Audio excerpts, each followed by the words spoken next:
Louis Jacobs was the founder of Masorti Judaism in the United Kingdom, and a leading writer and theologian. He was also the focus of what has become known as the Jacobs Affair that took place in the British Jewish community in the early 1960s.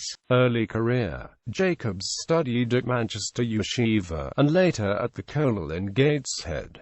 His teachers included leading Rabbi Eliyahu Dessler. Jacobs was ordained as a rabbi at Manchester Yeshiva. Later in his career he studied at University College London, where he gained his PhD on the topic of the business life of the Jews in Babylon, 200–500 BCE.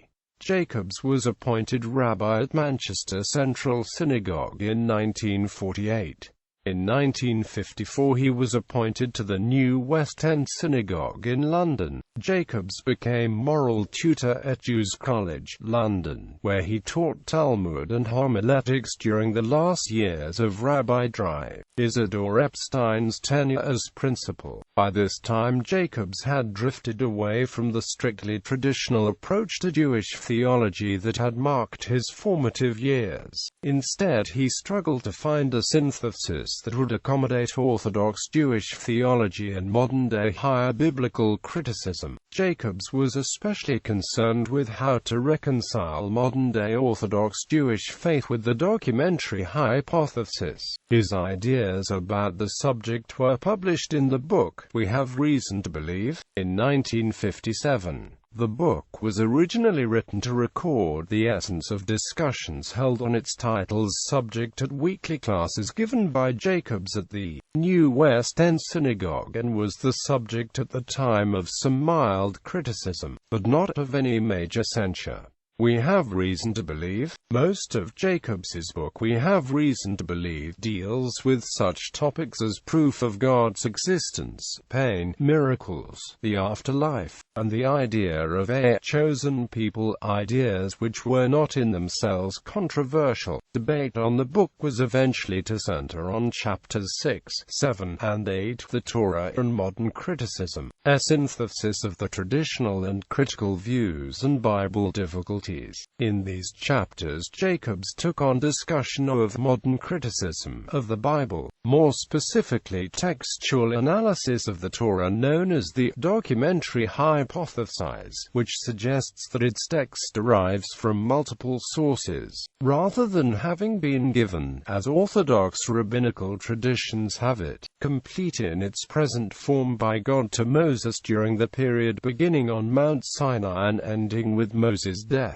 Jacobs comments, while Judaism stands or falls on the belief in revelation, there is no official interpretation on the way in which God spoke to man. He points out that, according to some rabbis, was given to Moses at intervals during the sojourn in the wilderness, but he also points out that, given the arguments of textual criticism, no work of Jewish apologetics, however limited in scope, can afford to fight shy of the problem. Here there is an implied rebuke of the tendency of many Jewish authorities of the period simply to gloss over the inconveniences of the thoughts of the modern critics, a rebuke which perhaps rankled with some. Jacobs concludes, there is nothing to deter the faithful Jew from accepting the principle of textual criticism. He is aware that, to talk about reconciling the Maimonidean idea and the documentary hypothesis is futile, for you cannot reconcile two contradictory theories.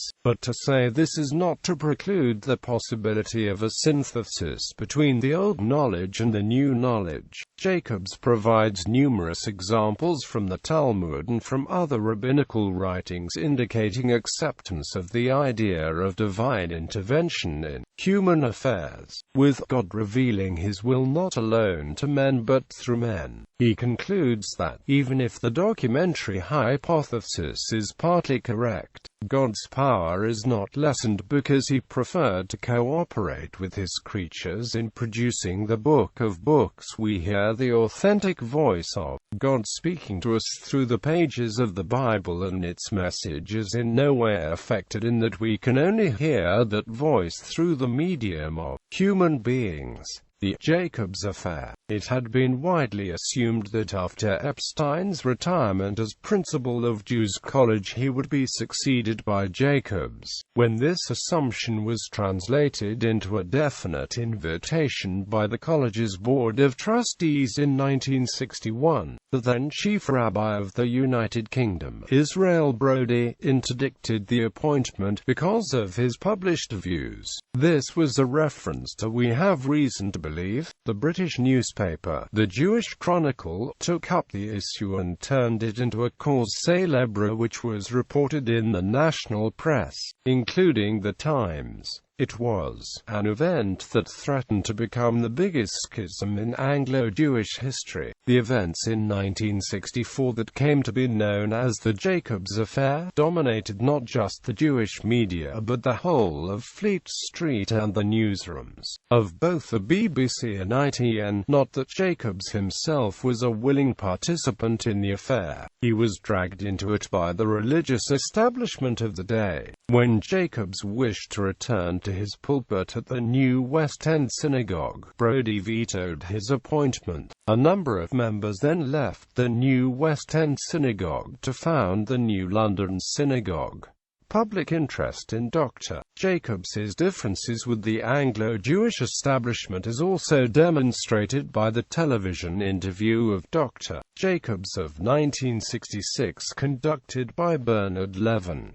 The new London synagogue. The defecting congregation purchased the Old Street, John's Wood Synagogue building, and installed Jacobs as its rabbi, a post which he held until 2000 and to which he returned in 2005. This congregation, the New London Synagogue, became the parent of the Masorti movement in the United Kingdom, which now numbers several congregations. While holding the position of rabbi at the New London Synagogue Drive, Jacobs was also for many years lecturer in Talmud and Zohar at the Leobeck College, a rabbinical college preparing students to serve as Masorti, Reform and Liberal rabbis in the UK and Europe.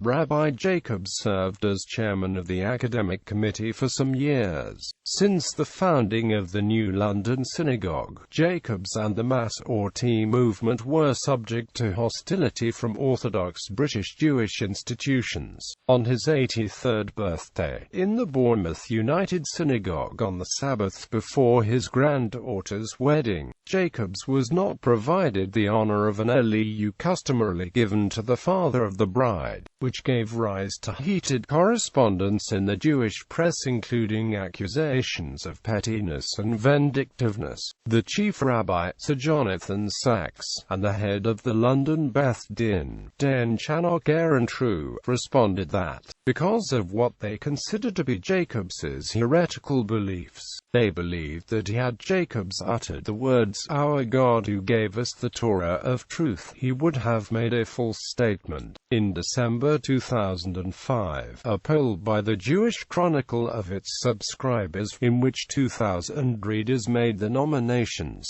voted Jacobs the greatest British Jew in the community's 350-year history in England. Jacobs commented, "I feel greatly honored, and rather daft." Nevertheless, reports that Louis Jacobs had been nominated Greatest British Jew received wide press coverage in Britain. A few months before his death he donated his great book collection to the Leopold Muller Memorial Library at the Oxford Centre for Hebrew and Jewish Studies. Witness for Chabad Lubavitch. Jacobs testified on behalf of the Chabad Lubavitch movement during the Chabad Library controversy. Being an acknowledged scholar on Chassidism, Jacobs was called as an expert witness to testify on the Chabad practice of Mahmud, the method by which the members of the Chabad community supported the Rebbe. Jacobs testified that is a Jew, for which every member of the movement is expected to consider himself responsible, and there is an amount according to means which every member pays or is expected to pay. It is best compared to to membership. Jews of a learned society or a sacred society, and the Jews are expected as token of membership. Jacobs noted that other Chassidic groups support the Rebbe by gifts known as Pidyon or Pidyon Nefesh, delivered personally to a Rebbe. Pidyon is understood by Jacobs as a personal gift, as it were,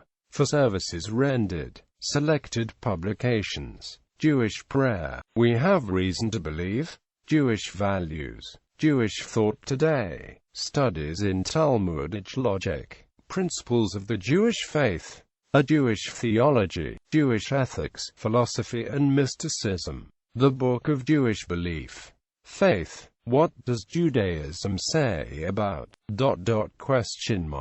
The Jewish Religion, a companion, Oxford University Press, ISBN 0-19826463-1. Turn aside from evil and a good. An Introduction and a Way to the Tree of Life. Littman Library of Jewish Civilization, ISBN 1-874774102, ISBN 978-187477411-2. Louise Jacobs Online. 2 websites exist with information about Jacobs's writings and thought, and to provide a forum for discussion of his ideas. Rabbi Louis Jacobs. Reading Rabbi Jacobs.